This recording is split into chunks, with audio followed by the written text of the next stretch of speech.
ఏదైనా ఉద్యోగం చేద్దామని హైదరాబాద్కి వచ్చానండి. కానీ ఏది దొరక్క నిరుద్యోగిగా మిగిలిపోయా. అదేంటమ్మా, హైదరాబాద్ లో ఉద్యోగం దొరకపోవడం ఏంటి? ఏదో ఉద్యోగం చెయ్యాలి కదా, బ్రతకడానికి ఏదో కావాలి కదా. మీరు చెప్పింది కరెక్టే సార్.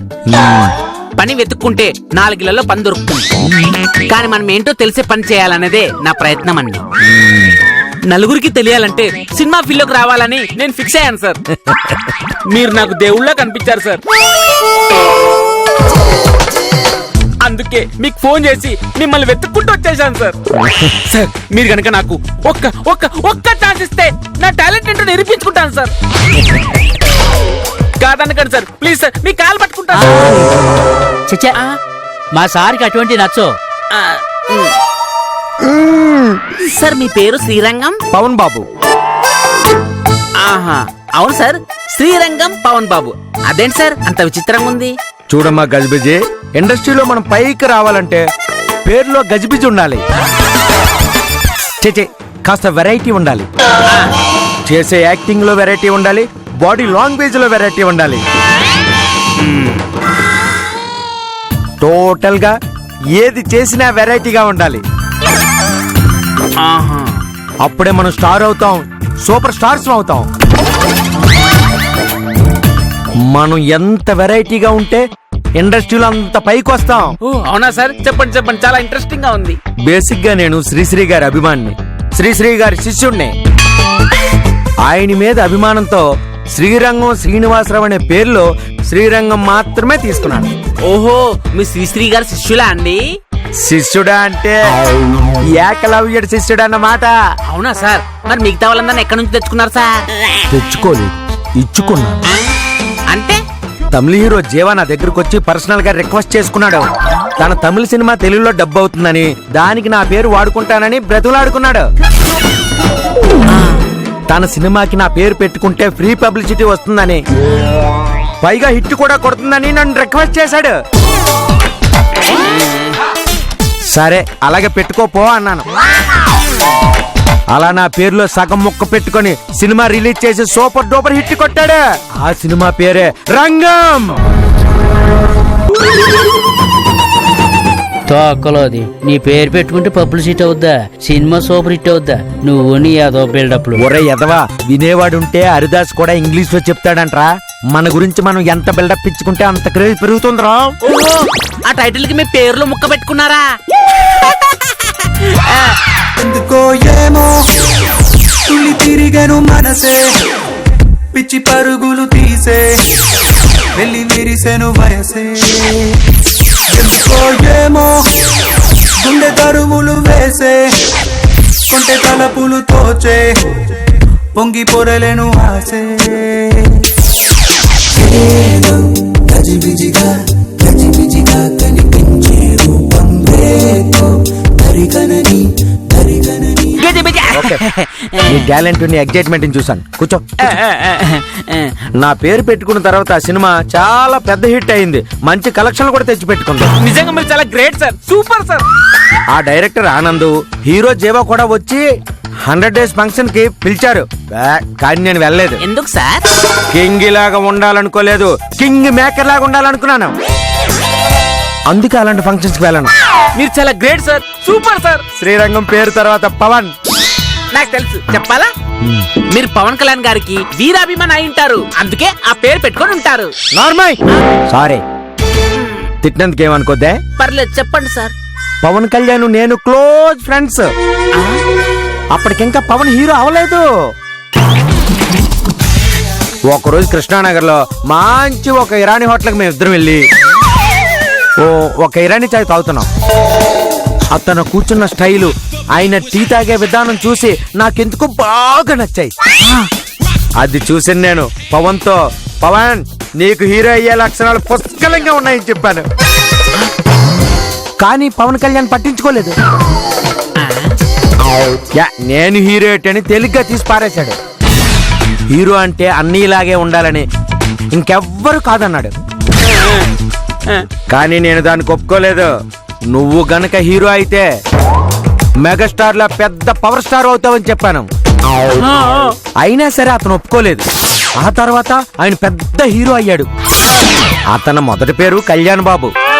నా మీద అభిమానంతో ఫ్రెండ్షిప్ గుర్తుగా తనను హీరోగా ఇన్స్పిరేషన్ చేసినందుకు తన పేరు ముందు నా పేరు పెట్టుకున్నాడు. పవన్ కళ్యాణ్ అయ్యారు.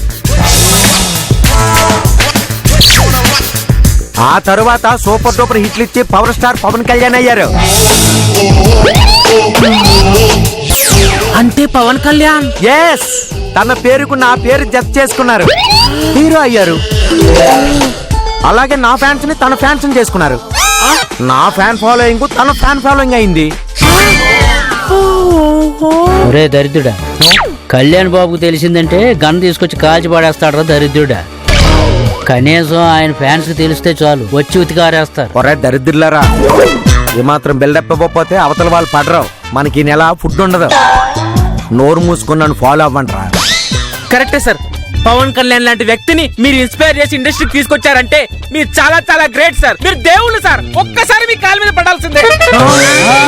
నేను నీకు ముందే చెప్పాను కదా, ఇలా కాళ్ళ మీద పడితే మా గురువు గారికి అస్సలు ఇష్టం ఉండదు. పవన్ కళ్యాణ్ అంటే చెయ్యి కోసేసుకుంటాను సార్. కళ్యాణ్ బాబు అంటే నాకు పిచ్చి సార్. సార్ ప్లీజ్ సార్ కదలకండి సార్. ఒక్కసారి నాకు కలిపాను సార్. పిచ్చోడా, పవన్ బాబుని కలవడం ఏంటి? ఆయనతో కలిసి యాక్ట్ చేద్దు గానీ. పవన్ కళ్యాణ్ తో యాక్ట్ చేయడమా? చాలు సార్, నా జీవితం దండమైపోయింది సార్. సార్ పవన్ కళ్యాణ్ తో యాక్ట్ చేశాక నేను చచ్చిపోయాను. నాకు ఆనందమే సార్. దీనికే ఎంత ఎగ్జైట్మెంట్ దేనికి? ఇప్పుడు నువ్వు లేచావంటే మన బండారం బయట పడిపోదు, ప్లాన్ ఫ్లాప్ అయిపోదు. మూసుకుని కూర్చో. లవంగం, పవన్ బాబు ఎక్కడున్నారో ఫోన్ చేసి కనుకో. రే అదవా, నీకే ఆయన ఇంటి గేటు దగ్గరికి వెళ్ళే ఛాన్స్ లేదు. నువ్వు పవన్ బాబు ఎక్కడున్నాడో ఫోన్ చేసి కనుక్కోమంటావు నన్ను? నీ ఏదో బిల్డప్లు నువ్వును. ఫోన్ చేయరంటే అలా కళ్ళు అప్పగించి వస్తావట్రా, చెయ్యి. అంటే నా నంబర్ పవన్ బాబు దగ్గర ఉండదు కదండి. నా ఫోన్ ఎత్తడండి. ఆ ఫోన్ అయితే మీరే చేయొచ్చు కదా. Yes yes yes. హలో, మీ అకౌంట్లో బ్యాలెన్స్ లేదు, దయచేసి రీఛార్జ్ చేసుకోండి. ఏమైంది సార్? మాట్లాడకుండా ఫోన్ కట్ చేశారు. ఏమైందంటే అది పవన్ బాబు ఫోను స్విచ్ ఆఫ్ వస్తుంది. ఇంకొక నెంబర్ ఫోన్ చేయండి. కరెక్ట్, ఇంకో నెంబర్ ట్రై చేస్తాను. చేయండి. హలో, నేను శ్రీరంగమని మాట్లాడుతున్నాను. నమస్తే నమస్తే. అవును, పవన్ బాబు ఎక్కడా? ఏంటి లండన్ లో ఉన్నారా? ఏంటి షూట్ లో ఉన్నారా? ఓహో, షార్ట్ లో ఉన్నారా? సరే సరే, తన్నే ఇప్పుడు డిస్టర్బ్ చేయకు.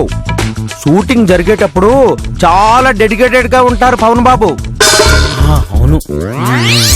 ఓకే, ప్యాకప్ అయిపోయాక శ్రీరంగం ఒక్కసారి ఫోన్ చేశాడు. సాయంత్రం ఒక్కసారి ఫోన్ చేయమని చెప్పు. ఓకేమ్మా? ఏంటి? నేను నిన్ను పవన్ బాబు దగ్గర జాయిన్ చేయబట్టి ఈ రోజు నువ్వు లండన్ వెళ్ళావా? నీ అప్పులన్నీ తీర్చుకోగలిగావా? ఆస్తులు సంపాదించుకోగలిగావా? నాదేముందమ్మా, ఏదో పవన్ బాబు నా ఫ్రెండ్ కాబట్టి నేను ఒక్క మాట చెప్పగలిగాను. తను మంచోడు కాబట్టి తన దగ్గర నిన్ను పెట్టుకోగలిగాడు. ఇందులో నాదేముందో చెప్పు. సరే సరే, ఉంటాను. మర్చిపోకుండా పవన్ బాబుని సాయంత్రం నాకు ఫోన్ చేయమని చెప్పమ్మా. ఓకే. పవన్ షూటింగ్ లో ఉన్నారమ్మా. సాయంత్రం ఫోన్ చేస్తే నీ గురించి చెప్తానులే. సార్ పవన్ బాబు నంబర్ నాకు కూడా ఇవ్వరా సార్? ఒక్కసారి మాట్లాడతావు sir? Please sir, please sir, please. తప్ప, అలా పర్సనల్ నెంబర్స్ ఎవరు పడితే వాళ్ళకి ఇవ్వకూడదయ్యా. అయినా ఫోన్ లో మాట్లాడవలసిన కర్మ నీకేం పట్టింది? ఎలాగో రేపో మాపో కలిసే యాక్ట్ చేస్తావుగా, అప్పుడు డైరెక్ట్ గా మాట్లాడుతూ గానీ. కరెక్టే సార్, డైరెక్ట్ గానే మాట్లాడతాను సార్. మీరే నాకు ఎలాగైనా అవకాశం ఇవ్వాలి. ఇస్తానయ్యా, నేనుండేదే మీలాంటి వాళ్ళకి అవకాశం ఇవ్వడానికి. నువ్వు ఇంకా విషయం మర్చిపో. నేను చాలా అదృష్టవంతుణ్ణి సార్. మీ చేతులు తయారైన పవన్ బాబు ఎక్కడుంటే మరి నేను ఎక్కడ ఉంటాను? రోడ్డు మీద ఉంటావు. సార్ మీరే నాకు మంచి పేరు చూసి పెట్టాలి సార్. శ్రీ వాడేసుకున్నారు, రంగం వాడేసుకున్నారు, పవన్ కళ్యాణ్ బాబు వాడేసుకున్నారు. సార్ ఆ బాబులు బాబు నేను వాడుకుంటాను సార్. ఇండస్ట్రీకి వచ్చిన తర్వాత బాబు అని మనం పెట్టుకోని అవసరం లేదు. ఆల్రెడీ మన ఫ్యాన్సే పెట్టుకుంటారు బాబు అని. అయితే ఈ రోజు నుంచి నా పేరు గజిబజి బాబు. అది సరేనయ్యా, అసలు నువ్వు ఈ సినిమా ఇండస్ట్రీకి ఎందుకు రావాలనుకున్నావు? అసలు నీకేం వచ్చిన ఆర్టిస్టు కావాలనుకున్నావు? సార్ నేను చిరంజీవి గారికి చాలా పెద్ద ఫ్యాన్ సార్. ఆయన ఇన్స్పిరేషన్ తోనే సినిమా ఇండస్ట్రీలోకి రావాలనుకున్నాను. చాలా మంది చిరంజీవి గారి ఇన్స్పిరేషన్ తోనే ఇండస్ట్రీకి వస్తారు, వచ్చారు, ఇంకా వస్తూనే ఉంటారు. అవును సార్, మీరు చెప్పింది నిజమే సార్. నేను చిరంజీవి గారి డైలాగ్స్ చాలా బాగా చెప్తాను సార్. అవునా? ఏది ఒక్క డైలాగ్ చెప్పు చూద్దాం. రై వీరశంకర్ రెడ్డి, మొక్కే కదని పీకేస్తే పీక కోస్తా. షౌకత్ అలీ ఖాన్, తప్పు నా వైపు ఉంది కాబట్టి తల వంచుకొని వెళ్తున్నాను. లేదంటే ఇక్కడ తలలు తీసుకొని వెళ్ళేవాడిని. కాశీకి వెళ్ళాడు, కాషాయం మనసు అయిపోయాడు అనుకున్నారా? వారణాసికి వెళ్ళాడు, వరుస మార్చుంటాడు అనుకున్నారా? అదే రక్తం, అదే పౌరుషం. తెలుగు భాషలో నాకు నచ్చనిది ఒకే ఒక పదం, క్షమించడం. సూపర్. సూపర్. చిరంజీవి గారి లాగా డైలాగ్ చెప్పడం కాదమ్మా, అదే చిరంజీవి గారి 150 సినిమాలో యాక్ట్ చేసే అవకాశం వస్తే ఏం చేస్తా? ఎన్నిసార్లు చెప్పానయ్యా, ఇలా కాళ్ళ మీద పట్టడం మా గురుగారికి అస్సలు ఇష్టం ఉండదు. Sorry sir. సార్ చిరంజీవి గారిని లైఫ్ లో ఒక్కసారి చూసి తాకి చచ్చిపోదాం అనుకున్నాను సార్. అలాంటిది ఆయన సినిమాలో నటించడమా సార్? మీ రుణం ఎలా తీసుకోవాలి సార్? ఓకే ఓకే ఓకే, ఎంత చిన్న విషయానికి రుణాలు దారుణాలు దేనికమ్మా? చిరంజీవి గారి 150 సినిమాలో నీకు వ్యాసం కన్ఫామ్. నిజంగా నాకు చిరంజీవి గారు 150 సినిమాల అవకాశం వస్తుందంటారా సార్? తప్పకుండా వస్తుందమ్మా. రాకపోతే పవన్ బాబుతో ఫోన్ చేయించి చిరంజీవి గారితో డైరెక్ట్ గా నేను మాట్లాడిస్తాను. ఏంట్రా కొంప తీసి పోయాడంటవా? ఉండండి. లేదు సార్, ఇంకా బ్రతికే ఉన్నాడు. అలా చూస్తావేంట్రా? తట్టి లేపు. గజిబిజి బాబు, గజిబిజి బాబు, గజిబిజి బాబు. అమ్మయ్యా సార్ నిజంగా మీరు దేవుడు సార్, దేవుడు. ఏమైందయ్యా అలా పడిపోయావు? ఉదయం టిఫిన్ చేసి రాలేదా? భోజనం చేసి వచ్చాను సార్. భోంచేసి వస్తే అలా పడిపోయావేంటి?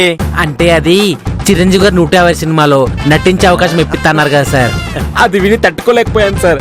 సార్ నిజంగా చిరంజీవి గారు 150 సినిమాలో నాకు నటించే అవకాశం ఇప్పిస్తారా సార్? హలో, ఇక్కడ మాట్లాడింది ఎవరు? శ్రీరంగం. శ్రీరంగం మాట ఇచ్చాడంటే పని అయిపోయినట్టే. సరే ఆ విషయం పక్కన పెట్టు. ఇంతకీ ఎంత కావాలంటే? ఏంటి ఎంత కావాలేంటి?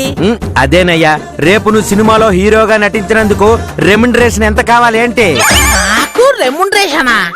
ఏ నువ్వు ఆర్టిస్ట్ కాదా? నీకు హీరో అయ్యే లక్షణాలు లేవా? నువ్వు రెమ్యునరేషన్ తీసుకోకూడదా? నీకు 2 ఆప్షన్లు ఇస్తున్నాను బాబు. బాబా? అవును అవును, నువ్వు రేపు కాబోయే హీరోవి. అవును, నేను రేపు కాబోయే హీరోనే కదా. ఆప్షన్స్ అన్ని చెప్పండి ఏంటో. ఆప్షన్ నెంబర్ 1, నువ్వు రేపు హీరోగా యాక్ట్ చేసి మేమేం చెప్తే అది చేసి డబ్బులు తీసుకుని వెళ్ళిపోవడం. ఆప్షన్ నెంబర్ 2, పెట్టుబడి పెట్టడం, ఓనర్ లాగా ఫీల్ అవ్వడం. అంటే మహేష్ బాబు లాగా. అంటే గురువు గారు, బాబు దగ్గర డబ్బులు తీసుకుంటే బాబును మోసం చేస్తున్నావు అనుకుంటాడేమోనండి. గజిబిజి బాబు ఎందుకు అనుకుంటాడ్రా? ఏం బాబు, నేను మిమ్మల్ని మోసం చేస్తాను అనుకుంటున్నారా? అబ్బే అలా ఎందుకు అనుకుంటానండి? ఆయన మీరు నన్ను ఎందుకు మోసం చేస్తారండి? మీకు నన్ను మోసం చేసే అవసరం ఏముందండి? ఓకే బాబు, పెట్టుబడి పెట్టగలరా? తప్పకుండా పెడతాను. ఎంత పెట్టగలరు? అంటే ఒక 10-20 వేలా? లక్షలు సార్ సార్ సరిపోతాయండి. మీరెంత పెడతారో అంత పెట్టండి. అమ్మయ్యా, మిగతా లక్షలు నేను పెడతాను. రేపు పొద్దున మన సినిమా రిలీజ్ అయ్యి హిట్ అయ్యి శాటిలైట్ రైట్స్ అన్ని అమ్మిన తరువాత వచ్చిన లాభాల్లో పెట్టుబడి పెట్టి మీరు యాక్ట్ చేసినందుకు మీకు 50%, మాకో 50%. ఏ బాహుబలిలాగో 800 కోట్లు 900 కోట్లు వసూలు చేసింది అనుకోండి, అందులో 50% మీకు, 50% మాకు. 800 కోట్ల